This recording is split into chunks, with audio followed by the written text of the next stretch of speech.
নমস্কার, কেমন আছেন আপনারা সবাই? আশা করছি আপনারা সকলে খুব ভালো আছেন। আমিও খুব ভালো আছি। একটু আড্ডার আরেকটি নতুন ব্লগে আপনাদের জানাই অনেক অনেক স্বাগত। আজ বৃহস্পতিবার আর ব্লগটা শুরু করলাম আজ বিকেল থেকে। তো বিকেলে বাড়ি ফিরেই আগে জল ভরতে চলে এসেছি। সকালে আর তাড়াহুড়ো করে জলটা ভরে যাওয়া হয়নি, সেই জন্য এখন চলে এসেছি আগে জলটা ভরে নিতে। বলা যায় না কখন কারেন্ট চলে যাবে, তখন আর খাবার জলটাও পাবো না। আর বোতল দেখেছো, এক গামলা বোতল হয়েছে। এই গরমকাল মানেই তো বোতলের সংখ্যাটা প্রচুর পরিমাণে বেড়ে যায়। আর এখন ওই গ্লাসে বালতিতে জল রাখাও হয় না আর খাওয়াও হয় না, সবাই ওই বোতল ইউজেই কমফোর্টেবল। সেই জন্য বোতলগুলো ভরে রাখতেই হয়। তার সাথে সাথে ফ্রিজের জল থাকে, সেই আরও এক ভারী সমস্যা যে ফ্রিজে জলের বোতল আছে না নেই, সেটাও কিন্তু প্রত্যেক দিন চোখ দিতে হয় যে ফ্রিজে জলের বোতলটা আছে নাকি নেই। আসলে এই অভ্যাসগুলো আমার বরের তো একদমই নেই। ওই যে ফ্রিজ থেকে জল খেয়ে যদি জল শেষ হয়ে যায়, সেখানে আর একটিও জলের বোতল ভরবে না। দেখেছেন কত বোতল হয়েছে? সব বোতল কিন্তু আবার কালকের মধ্যেই শেষ হয়ে যাবে। মানে ওই কালকে ওই বেলার দিক করে সব বোতলে জল শেষ হয়ে যাবে, আবার আমি বিকেলের দিকে জল ভরে নেব। আর এদিকে কাকিমাও বললো যে বন্ধ করো না, আমিও একটু জল ভরে নিই। আসলে গরমকাল হলে একটু ঠান্ডা জলটা তো খেতেও ভালো লাগে। আর ওই এখন থেকেই যদি ফ্রিজের জলটা খেতে শুরু করি, তাহলে কিন্তু শরীরটা একদমই খারাপ হয়ে যায়। ওই গলায় ব্যথা, ওই হাঁচি কাশি এসব তো লেগে থাকেই। আর এমনিতেই আমার ফ্রিজের জলটা খুব একটা ভালো স্যুট করে না, খেলেই সর্দি কাশি আর হাঁচি কিন্তু লেগেই থাকবে। কাকিমা ওদিকে জলটা ভরে নিই, আর আমি জলের বোতলগুলো গিয়ে ঘরে রেখে আসি। বালতি করে আগে নিয়ে যেতাম জানেন তো, তারপরে দেখি বালতি ফেটে যাচ্ছে, সেই জন্য এখন ওই ব্যাগে করেই নিয়ে চলে যায়। আর এদিকে ঠাকুরের বাসনগুলোও সকালে ধোয়া হয়নি, ওই ঠাকুরকে খেতে দিয়ে সব ওই এঁটো বাসনই রেখে দিয়ে চলে গেছিলাম। আর এই এখন বিকেলে এসে ঠাকুরের বাসনগুলো ভালো করে মেজে নিচ্ছি। সব ওই পিতল কাঁসার বাসন তো, একটু টক দিয়ে মাজতে হয়। তেঁতুলটা দেখলাম ফুরিয়ে গেছে, তাই গাছ থেকে একটা পাকা টমেটো তুলে আনলাম, ওই টমেটোর টক দিয়ে মেজে নিলাম। জানেন বেশ সুন্দর পরিষ্কার হয়েছে কিন্তু। আর এক রকমের ওই পাতা পাওয়া যায়, শুশুনি পাতার মতন দেখতে অনেকটা, ওটা দিয়ে মাজলেও কিন্তু এই পিতলের বাসন বেশ চকচক করে। আবার একটু তেঁতুল এনে রেখে দিতে হবে, কারণ গাছের পাকা টমেটো তো আর সবসময় থাকবে না। আর ঠাকুরের বাসন হোক বা নিজেদের খাবার বাসন, যদি একটু দাগ থাকে ভালো লাগে কি বলুন? আর এই ফুল ফুল থাকে, তারপর ঠাকুরকে যে খেতে দেওয়া হয় সেই নকুল দানা বা বাতাসা যাই দেওয়া হোক না কেন, তার একটা দাগ হয়ে যায় এই পিতলের থালাতে। সেই জন্য একটু টিপে টিপে ভালো করে ওই তেঁতুল বা লেবু আর ওই টমেটোর টকটা দিয়ে আজকে মাজলাম। তো এগুলো দিয়ে মাজলে কিন্তু বেশ পরিষ্কার হয়ে যায়। আর যদি এরপর গরমকাল আসছে, লেবুটা সবসময় বাড়িতে অ্যাভেলেবেল থাকবে, তো আর অসুবিধা হবে না। দেখেছেন সারাদিনের কাঠফাটা রোদে তুলসী গাছের টবটার কি অবস্থা। সকালে জল দিয়ে গিয়েছিলাম, তাও দেখলাম একবার দিয়েই দিই। গাছটা তো শুধু শুধু মরে যাবে না, এই সারাদিনে জলটা পেলে আবার সতেজ থাকবে। ভাগ্যি ফ্রিজটা খুলেছিলাম, দেখি একটাও বোতল নেই, সেই জন্য দুটো জলের বোতল আবার ফ্রিজে রেখে দিলাম। নইলে ওই রাত্রিবেলায় অফিস থেকে এসে যখন খেতে বসবে, তখন যদি এই ঠান্ডা জলটুকু না পাই, ব্যাস তার মাথাটাও গেল গরম হয়ে। ঘরে এসে দেখি ঘরের বিছানার অবস্থা এই। আসলে সকালে আজকে এতই তাড়াহুড়ো ছিল, ওই যে বৃহস্পতিবার ছিল, সেই জন্য তাড়াহুড়োতে আমার এগুলো কিছুই করে রাখা হয়ে ওঠেনি। আর ওই সকালে যা জামা কাপড় কাচা ধোয়া করেছিলাম, সেগুলোও সব গুছিয়ে এখানে এনে রেখে দিয়েছি। তো এবার এগুলোকেও সব গুছিয়ে বাগিয়ে পরিষ্কার করে আলনাতে ভাঁজ করে রেখে দেবো। আর ওই কোন জামাটা যে পরলো আর কোনটা না পরলো, সেটা তো একটাও জায়গায় সে রাখে না গো। তো কি করব, এই মেনে নিয়েই থাকতে হয়। শুধু আমি না, হয়তো সবাইকেরই এই একই সমস্যা হয়। তবে হ্যাঁ, একজন তো বলে খুব ভালোভাবেই হেল্প করে তাদের হাজব্যান্ডরা। তো আর আমার হাজব্যান্ড যেখানে যা পাবে সেখান থেকে নিয়ে সেখানেই রেখে দেবে, জায়গার জিনিসটা জায়গাতে রাখে না। তো দেখুন আমার সব কিছু প্রায় গোছানো হয়ে গেছে। তো এবার আলনাটাকে খুব ভালো করে সাজিয়ে গুছিয়ে রেখে দেবো। আসলে ঘরে ঢুকে এই আলনাটায় যদি অগোছালো থাকে না, আর এই যে বিছানাটা যদি অগোছালো থাকে, মোটেও ভালো লাগে না। এই দুটো পরিষ্কার থাকলেই যেন মনটাও ভালো লাগে, না পরিষ্কার আছে। আর এত জামা কাপড় দেখে মাঝে মাঝে তো ভাবি যে কি করে আমি গোছাবো, কিন্তু দেখুন হয়েও যায়। এই যেমন এখন এত তাড়াতাড়ি হয়ে গেল, ভাবি সত্যি যদি এত তাড়াতাড়ি হয়ে যেত কি ভালো হতো, তাই না? কিন্তু বিশ্বাস করুন, এই ব্লগে ভিডিওতে যত তাড়াতাড়ি দেখানো হয় তত তাড়াতাড়ি কিন্তু মোটেও হয় না। আর এখন তো মাসের শুরু, তাই মাস কাবারির সমস্ত বাজার দোকান করে আনা হয়ে গেছে। তো ভাবলাম এগুলো সব গুছিয়ে ঢুকিয়ে রেখে দিই। জানেন তো ঘরে এত ইঁদুরের উৎপাত হয়েছে। এর আগে তো একটা ওই সাদা তেলের প্যাকেট এনে রাখা ছিল ঘরে, সেটাকে কেটে দিয়েছে। খুব ভাগ্য ভালো ছিল যে সেটা একটা বাটির উপরে রাখা ছিল, তাই তেলটা গোটা ঘরময় হয়নি। যদি হয়ে যেত কী অবস্থা হতো ভাবুন তো। এক তো টাকা পয়সা দিয়ে কেনা আনা জিনিস, তারপর গোটা ঘর পিচ্ছিল হয়ে কী অবস্থাই না হতো। দেখুন আমি সব কিছু গুছিয়ে বাগিয়ে নিয়েছি, আর যে বিস্কিট আর তেলটাকে নিয়ে নিলাম। এটা তো রান্নাঘরেই থাকবে। আর ওই যে ঠাকুরের নকুলদানা আর ধূপকাঠিটাও ঠাকুর ঘরে রেখে দিয়ে চলে এসেছি। তো চলুন এবার বিস্কিটটা আমি ঢেলে নিই, কারণ সন্ধ্যার চা পর্ব এরপর শুরু হবে। আর তখন কোটোটা ফাঁকা থাকলে তখন আবার চা দিতে দেরি হয়ে যাবে, আর চা হয়ে যাবে ঠান্ডা। তো আমি এদিকে বিস্কিটটা ঢেলে নিচ্ছি। এই বিস্কিটটা না খেতে বেশ ভালো লাগে আমার, তাই এটাই নিয়ে আসা হয়। শুধু আমার না, সবারই বেশ ভালো লাগে। আর এই মেরি বিস্কিটটা খেলে কোনোভাবেই কোনো অম্বল হয় না। আর ওই যে ভাজা পোড়া বিস্কিট বা বেকারির বিস্কিটগুলো খেতে ভালো লাগলেও ওটা কিন্তু একটু অম্বল হয়। দেখুন আমি সুন্দরভাবে কোটোতে ভরে রেখেছি। আর এত সাবধানে ভরতে হয়, নইলেই না ফেটে যায়। আর এদিকে যা সকালের বাসনপত্রগুলো ছিল, এবার সেগুলোকেও তো গোছ করে রাখতে হবে, নইলে ওই যে কাজের সময় তাড়াহুড়োতে আর কিছুই পায় না। তাই এই রাতে খাওয়ার থালা বাটি সেগুলো একদিকে, সকালের ভাতের হাঁড়ি, আবার ভাতের হাঁড়ির ঢাকা চাপা সবই একবারে একদিকে করে রেখে দেব। ছোট বাটি, চামচ, খুন্তি, হাতা দেখবেন দরকারের সময় চোখের সামনে থাকলেও পাওয়া যায় না, তাই খুব সুন্দরভাবে দেখুন সব সাজিয়ে গুছিয়ে রেখে দিয়েছি। এবার সন্ধ্যা হয়ে গেছে, চলুন যাই সন্ধ্যাটা দিয়ে নিই ঠাকুরকে। এই যে প্রদীপ দিয়ে একটু আরতি করে নিচ্ছি। আজকে সকালবেলায় খুব তাড়াহুড়ো ছিল, তাই পাঁচালিটা আর পড়া হয়নি।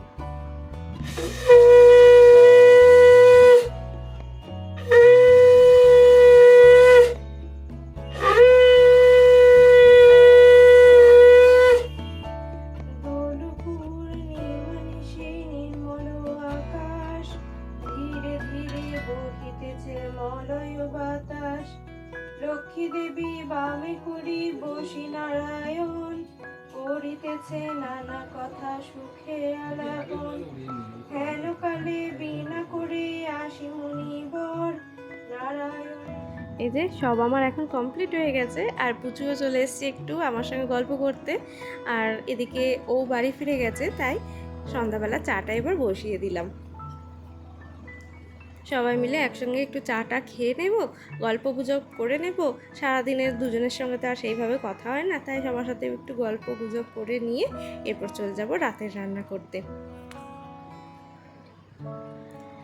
তো চলে এসেছি রাতে রান্না করতে, তার জন্য ওই যে কাটাকুটিগুলো করতে হবে সেগুলো করে নিচ্ছি।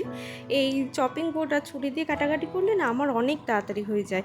ওই বেশি জিনিস থাকলে আলু টালুগুলো আমি ওদিকে বটিতে বসেই কেটে নিই, কিন্তু ওই ধরুন একটু পেঁয়াজ, কাঁচা লঙ্কা বা ধনে পাতা বা একটু আদা রসুন বা এরকম ছোটোখাটো জিনিসগুলো, এগুলো আমি কিন্তু এই চপিং বোর্ডেই কেটে নিই।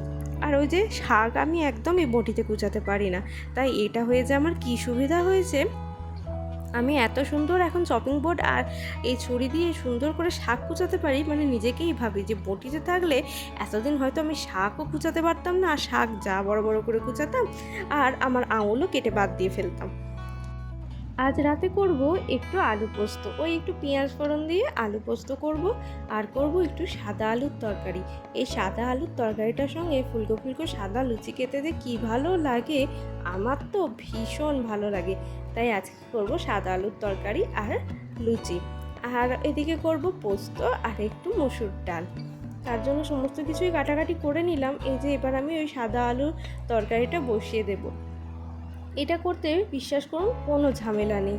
আলুটাকে সুন্দর করে কেটে ওই পোস্তর মতন করে কেটে নিলেই হবে, তাতে টমেটো, ধনেপাতা আর কাঁচা লঙ্কা দিয়ে জলে ফুটতে দিতে হবে। আলুটা সেদ্ধ হয়ে গেলে ওই একটু হাতায় করে চিপে চিপে গেলে দিতে হবে। তারপরে আরেকটু ফুটিয়ে নিয়ে কাঁচা তেল দিয়ে নামিয়ে নিলেই তৈরি এই সাদা আলুর তরকারি।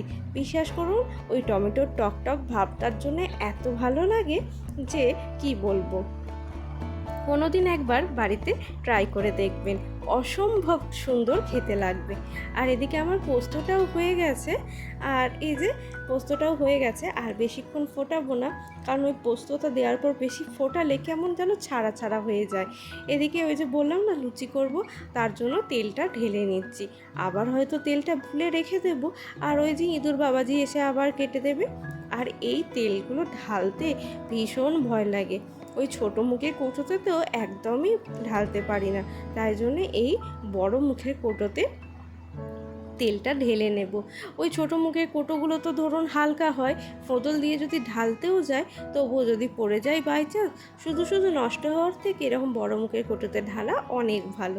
সেই জন্য এই কৌটোতেই আমি ঢেলে নেব। আর অনেক সাবধানে ঢালতে হয়, বলা যায় না যদি চড়াত করে পড়েও যায়, সেই জন্য খুব সাবধানে আস্তে আস্তে ঢেলে নিলাম। আর ওই খানিকটা তেল রেখে দিলাম, কারণ ময়দাটায় ময়ন দেব, আর লুচি ভাজার জন্য ওই কড়াইয়ে যে তেলটা দেবো সেটা আর ঢাললাম না। এদিকে নুনটাও ফুরিয়ে গেছে, তাই ভাবলাম নুনটাও ঢেলে নিই, কারণ আজকে রাতের মতন নুনটা হয়ে গেলেও কাল সকালবেলায় রান্না করতে যাওয়ার সময় যদি নুন না থাকে, সে আবার নুন ঢালতে গিয়ে আমার আর এক সময়ের অপচয় হবে। তাই রাত্রেবেলাতেই এই টুকিটাকি কাজগুলো সেরে রেখে দিচ্ছি।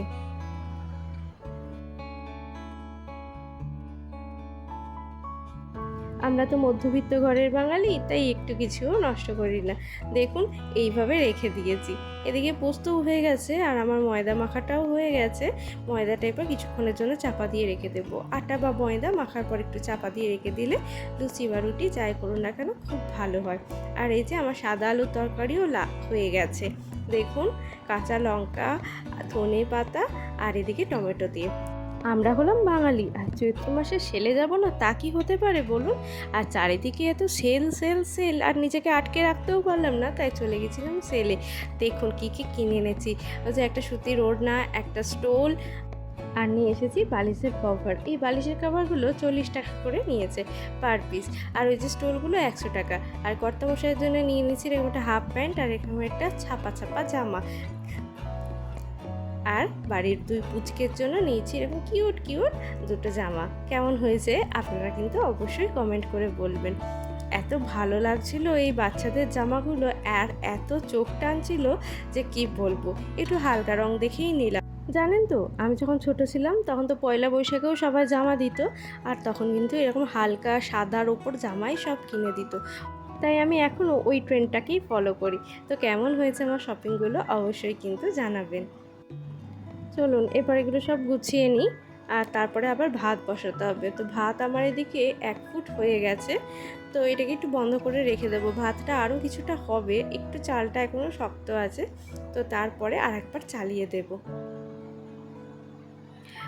আজকে কি হয়েছে জানেন? ডিম কাণ্ড দেখুন। ফ্রিজে যা ডিম ছিল বাবা ওই ডিপ ফ্রিজের নিচে ট্রেতে রেখে দিয়েছে, আর দেখুন ঠান্ডাতে সব ফেটে গেছে। রাত্রেবেলা ডিম ভাজা করতে গিয়ে দেখি একই কাণ্ড। মা সেদ্ধ ডিমের মতন কাঁচা ডিমগুলো সুন্দর ছেড়ে যাচ্ছে, আর আমার বর এদিকে এই কাঁচা ডিমগুলোকে ছাড়িয়ে দিচ্ছে। এই ভাত বাড়তে গিয়ে গরম ডিম ভাজা করব বলে দেখি আমার ডিমের এই কাণ্ড। আর কি বলবো, এখানে আর কিছু বলার নেই গো। সে ডিম এখন একটু গরম হোক, আবার গলুক, তারপরে আবার হবে ডিম ভাজা। দেখুন এ কী অবস্থা, দেখে তো খুব হাসি পাচ্ছিল। তাই বাবাকে নিয়ে গিয়ে দেখালাম, দেখো কি হয়েছে। বাবার মুখের হাসিটা দেখেছো? বলছে আমি কি করে জানবো এরকম হয়ে যাবে। সত্যিই তো, কি করেই বা জানবে এরকম হয়ে যাবে। আর এই যে ও এদিকে ডিমটাকে গলাতে বসেছে, মানে একদমই তো বরফ হয়ে আছে, তাই সেটাকে নাড়িয়ে নাড়িয়ে গলাচ্ছে। আর আমি এদিকে লুচিটা ভেজে নিচ্ছি। আমি বললাম তুমি ডিমটা ফেটাও, আর আমি লুচিটা এদিকে ভেজে নিই, তারপরে গরম গরম তোমাদের ডিম ভাজাটা বসিয়ে দেবো। ওই দেখুন ডিমটাকে আবার আগুনের উপর বসিয়ে দিয়েছে। বারণ করলাম যে ডিমটা ওখানে বসালে ডিমটা ওখানেই সিদ্ধ হয়ে যাবে। তো এদিকে আমি ওদের ভাত বেড়ে দিয়েছি। এই যে পাঁপড় ভাজা করেছি, ডাল, পাঁপড় ভাজা, পোস্ত, আর এই যে শেষমেশ ডিম ভাজাটা হয়েছে। তো চলুন এবার আমরাও সবাই রাতের খাওয়া দাওয়ার খেয়ে নিই। আর আজকের ব্লগটা এখানেই শেষ করছি। সবাই ভালো থাকবেন, সুস্থ থাকবেন, আর আমাকে এইভাবেই ভালোবাসবেন।